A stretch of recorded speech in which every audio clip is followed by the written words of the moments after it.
మానవ జీవితం చాలా చిన్నది. ఆ జీవితంలో 20 సంవత్సరాలు, 30 సంవత్సరాలు, 40 సంవత్సరాలు జైళ్ళలో మగ్గిపోతే, ఉండిపోతే ఎలా ఉంటది? దీన్నే అండర్ ట్రయల్ విషయంలో కూడా వర్తిస్తదనమాట. భారతదేశంలో జైళ్ళలో యావరేజ్‌ని చూస్తే ఈ రోజున 4, 5 లక్షల మంది ఉంటారు. దానిలో 70% మంది విచారణ ఖైదీలే. అంటే అండర్ ట్రయల్సేననమాట. వాళ్ళ విచారణ జరుగుతుంటది.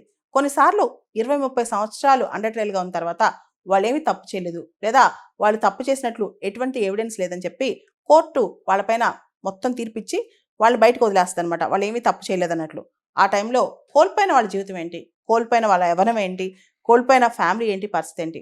ఒకానొక సందర్భంలో ఒక కథనం ప్రకారం ఒక వ్యక్తిని 30 సంవత్సరాల తర్వాత అతనేమీ తప్పు చేయలేదని చెప్పి జైల్లోంచి వదిలిపెట్టారంట.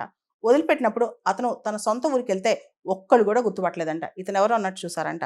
అలాంటి పరిస్థితిలో అంతకంటే పెద్ద మానవ హక్కుల ఉల్లంఘన ఉందా? అంతకంటే పెద్ద బాధ ఉందా ఏ మనిషికైనా మనసులో? దీనికి సంబంధించి రీసెంట్‌గా కూడా హర్యానాలో ఒక కేసు జరిగింది.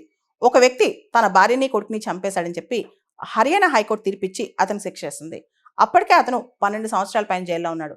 ఈ కేసు సుప్రీం కోర్టుకెళ్ళింది. ఇతనేమి తప్పు చేయలేదని, ఇదంతా ఇతని పైన చిత్రీకరించబడిందని చెప్పి సుప్రీంకోర్టు చెప్పి అతన్ని విడుదల చేసింది. అయితే అతను కోల్పోయిన టైము, మానసిక క్షోభ వీటికి ఎవరు పరిహారం చెల్లిస్తారు? అతను కాంపెన్సేషన్ అడిగాడనమాట.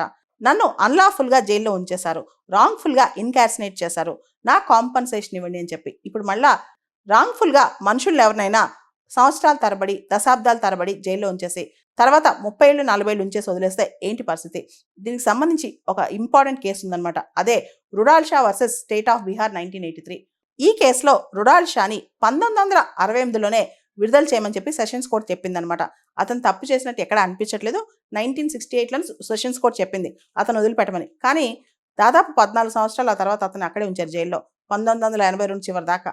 అప్పుడు సుప్రీంకోర్టు ఇంటర్వ్యూన్ అయ్యి అతను విడుదల చేసింది. విడుదల చేస్తూ సుప్రీంకోర్టు కాంపన్సేటరీ జ్యూరిస్ప్రుడెన్స్ అనే కాన్సెప్ట్ తీసుకొచ్చిందనమాట. అన్నెసెసరీగా అంటే రాంగ్‌ఫుల్‌గా ఒక వ్యక్తిని అతను తప్పు చేయకున్నా విడుదల చేయమని చెప్పినా నెగ్లిజెన్స్‌తో జైల్లో ఉంచేస్తే అతనికి కాంపన్సేషన్ ఇవ్వాలి, పరిహారం చెల్లించాలి అని చెప్పి. నిజంగా భారతదేశంలో రాంగ్‌ఫుల్‌గా ఎవరినన్నా సంవత్సరాల తరబడి జైల్లో ఉంచితే కాంపన్సేషన్ ఖచ్చితంగా ఇవ్వాలని చెప్పి ఈ మధ్య కేసులు చెప్తున్నాయన్నమాట.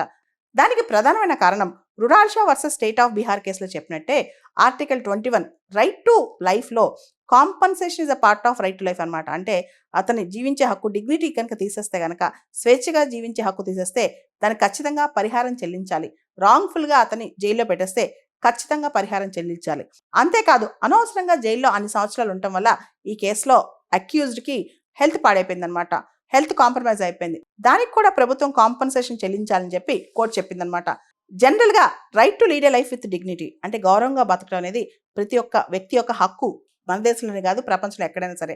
అంతర్జాతీయ స్టాండర్డ్స్, ఇంటర్నేషనల్ నార్మ్స్ ప్రకారం కూడా international covenant on civil and political rights article 14 clause 6లో అన్‌లాఫుల్‌గా లేదా రాంగ్‌ఫుల్‌గా ఎవరినైనా డీటైన్ చేసినా, కస్టడీలో ఉంచినా, అన్‌లాఫుల్‌గా కన్విక్ట్ చేసినా అతను ఖచ్చితంగా కాంపన్సేషన్ ఇవ్వాలన్నమాట. యూకే, అమెరికా, కెనడా ఇలా చాలా దేశాలు ఇలా కాంపన్సేషన్ సంబంధించిన లాస్ కలిగి ఉన్నాయి. అంటే ఎవరికైతే అక్రమంగా జైల్లో ఉంచారో, చాలా సంవత్సరాల పాటు ఉంచారో వాళ్ళకి ఖచ్చితంగా పరిహారం చెల్లించాలని చెప్పి అమెరికాలో, యూకేలో, కెనడాలో చట్టాలున్నాయన్నమాట. అదేవిధంగా అన్‌లాఫుల్‌గా కావాలని కొంతమంది బ్యూరోక్రాట్స్ కసి తీర్చుకోవడం కోసమో, లేదా రివెంజ్ కోసమో చాలా మందిని ఉంచేస్తారు. అలానే నిర్లక్ష్యంతోనే చాలా మంది జైల్లో ఉంచుతారు. వాళ్ళందరికీ భయం కల్పించే విధంగా, డిటరెన్స్ ఉంచే విధంగా కూడా ఈ కాంపన్సేషన్ అనేది ఉంటదన్నమాట. అండ్ ఇదంతా కూడా మానవ హక్కుల పరిరక్షణే.